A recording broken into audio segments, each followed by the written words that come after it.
We are ready for Bible Lesson 41 on the first day. That would be Thursday, April 2nd.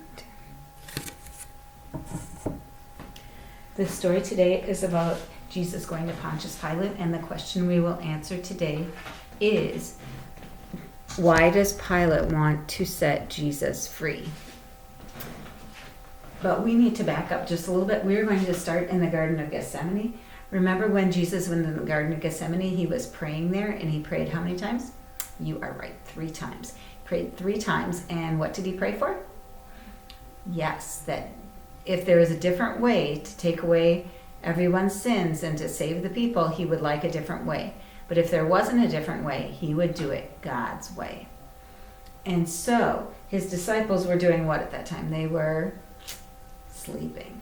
So then, after the last time, he woke them up and said, our betrayer is coming. And the betrayer was Judas. And Judas betrayed him with a kiss. It was sad. And so then he was arrested by the soldiers and taken to this man's house. And his name was Annas. And Annas was the father-in-law of the high priest, but he used to be the high priest. So they took him to him first. And they said, they questioned Jesus. They were putting him kind of on a pre-trial thing. So they asked him a lot of questions. And at first Jesus wasn't answering. But then he said, but I teach in the temple all the time. Why are you bothering me? And so after he said that, one of the soldiers hit him because he said, is that some way to talk to the high priest? So then after that, Jesus was quiet and they kept bringing witnesses and witnesses.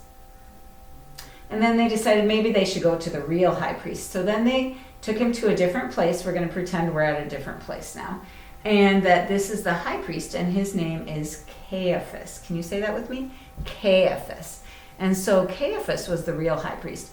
And so they started to question him more and bring in more and more witnesses, but they couldn't get any witnesses to agree. And finally, they got a couple in there that said that he would destroy the temple and then rebuild it in 3 days. But he was really talking about the temple of his body and not the temple where they worshiped. But they didn't know that. And even their testimony didn't quite agree. And so they finally just asked Jesus, they said, are you the Son of God? And he said, yes, I am. And you will see me on the right hand of God coming down from heaven at the end.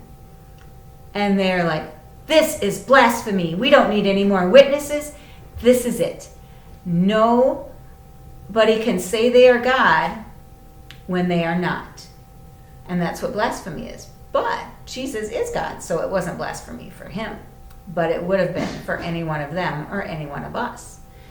And so they decided that they wanted to punish him, but they couldn't kill him because they were just the religious court and not the court of the country, not with the government.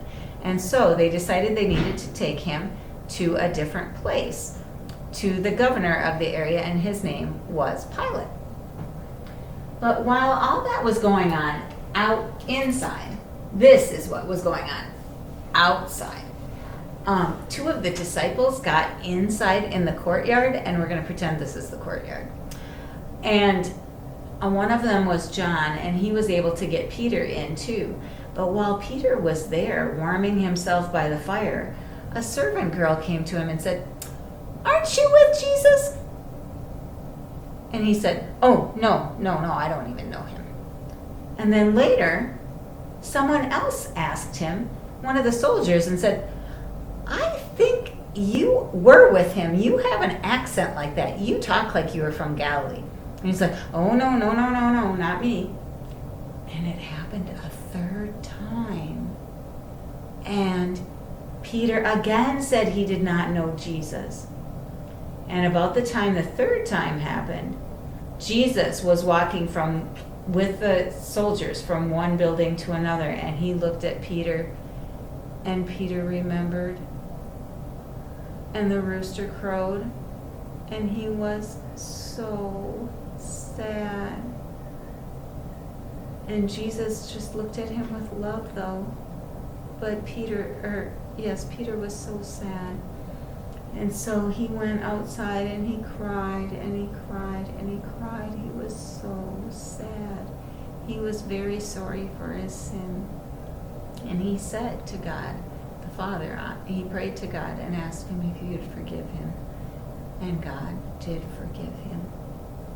So then, when they went from place to place, now they are going to where Pilate is.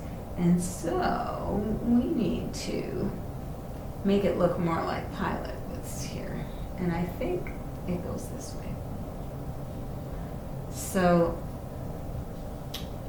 we're going to pretend this one is Pilate's place.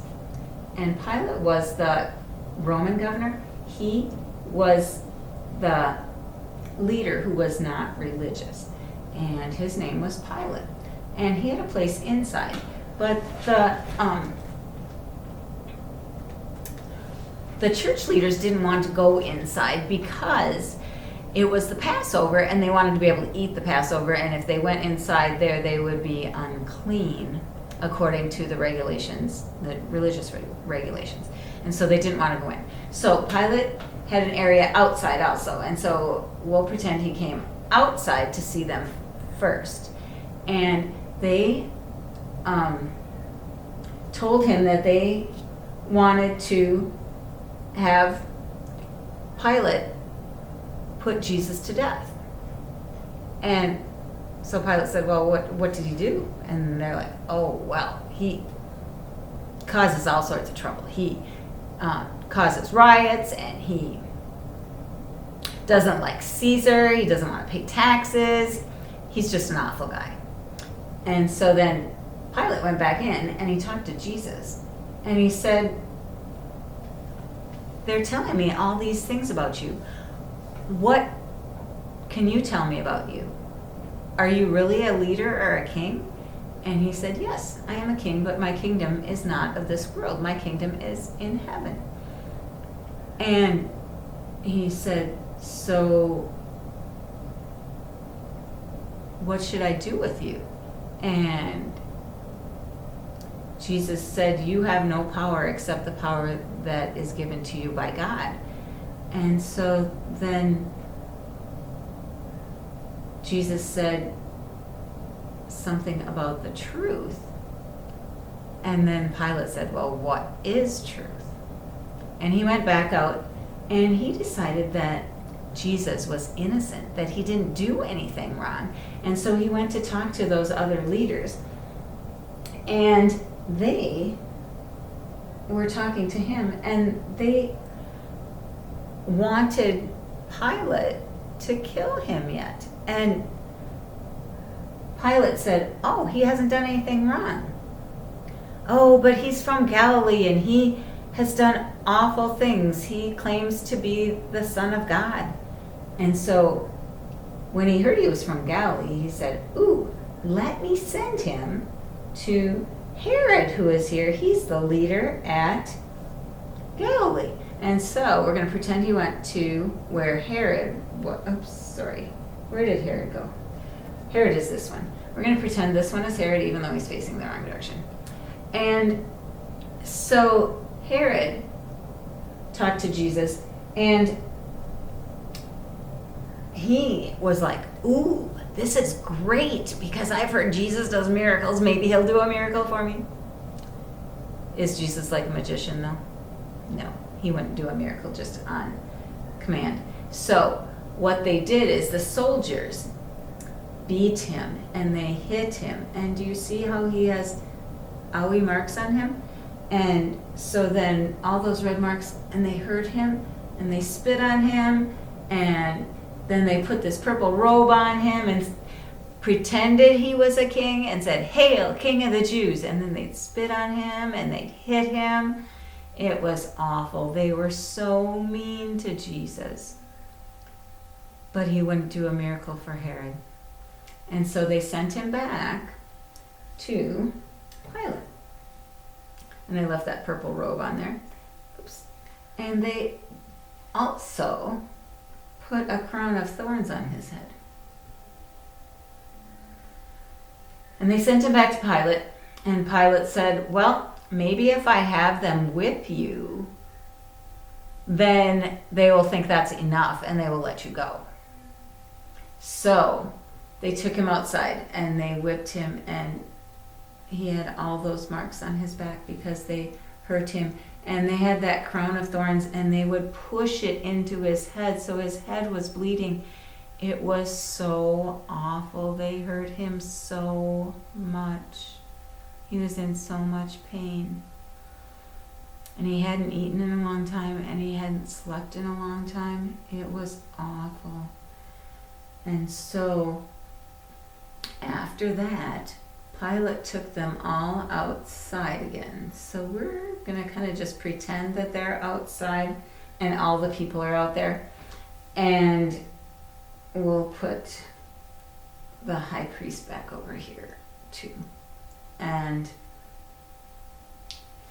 we're going to pretend they're outside again because he had an outside place where he could sit and be the ruler also. And so we're going to pretend they're outside. And so he takes Jesus out there by the crowd and says, look, your king. I have whipped him many times, and I think now he's punished enough. I should let him go. And they're like, no, no, no, you can't let him go. And then Pilate said that during the Passover time, I usually let one prisoner go free. So, should I let Jesus go free? That would be great. Or should I let Barabbas free? And Barabbas had killed people and rioted. He was an awful person. And they said that they wanted Barabbas. The rulers in the temple got everybody to say that they wanted Barabbas. And so then Pilate said, well, what should I do with Jesus? And they said, crucify him. Can you say that with me? Crucify him. Crucify him. It was so sad because just days earlier, the crowd had worshiped Jesus and said, Hosanna, and they were praising him. But now the crowd is saying, crucify him. It was very sad. Very sad. Many people think it was probably not all the same people. And maybe the people that were for Jesus just weren't able to go or didn't know about it, or we don't know. Because most of the court part happened during the middle of the night. And now this is morning. And so finally, Pilate says, you can take him and crucify him. I will let Barabbas go. But Pilate didn't want to do that. But he didn't want to riot either. And he wanted his job yet. So he said that they could go crucify Jesus. It was very sad. So let's see if we can answer the question. And the question was, why did Pilate want to let Jesus go free? So think about that a minute. Are you thinking that Pilate wanted him to go free because he didn't find that Jesus did anything wrong, that he was innocent? Then you are right. So that is what happened. Pilate wanted to let him go free, but because he wanted his job and didn't want a riot, then he let Jesus be crucified and let Barabbas go free.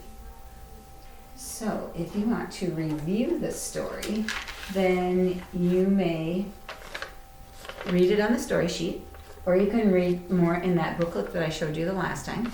And then when you're done with that, you can look and you will have a piece of paper that looks like this, and it says Jesus wore a crown of thorns for, and then you want to write your name down here on the bottom, so because it's for you. He did that just for you.